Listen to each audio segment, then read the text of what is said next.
দয়া করে এই ভিডিওটি সম্পূর্ণ দেখুন, তারপর বুঝতে পারবেন পশ্চিমবঙ্গে কীরকমভাবে জঙ্গল রাজ চলছে। নিমতলার মোড়ে যতগুলো দোকান, প্রায় দোকানে প্রত্যেক দিন 10-15টা করে মুসলমান ছেলেদের বাইক এখানে দাঁড়ানো থাকে।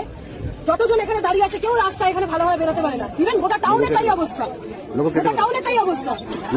আজকে হুলির দিনে 50টার মতো প্রায় গাড়ি, 50টার মতো আরো বেশি হবে।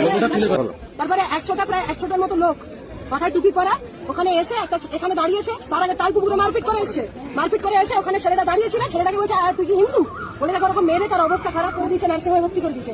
একটা জেঠুকে এখান থেকে ঠেলেছে এমন জেঠুটা পড়ে গেছে, এই দিকটা পুরো ফ্র্যাকচার হয়ে গেছে।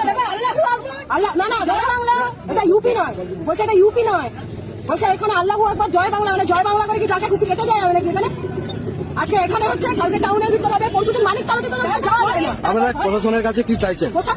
প্রশাসন তো দাঁড়িয়ে আছে, কি চাইছেন? প্রশাসন কোনো কাজের না দাদা। এবার যা মনে হচ্ছে দেখে সবাইকে নিজের পরিবারের দায়িত্ব নিজের হাতে নিতে হবে, তাতে যদি জেল হয় হবে। বলছি আপনাদের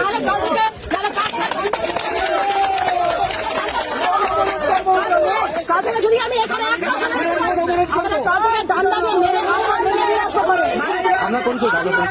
আপনার নাম? আমার নাম বিভা অধিকারী, আমি তমলুকের বাসিন্দা, আমি বর্গা মন্দিরের অধিকারী।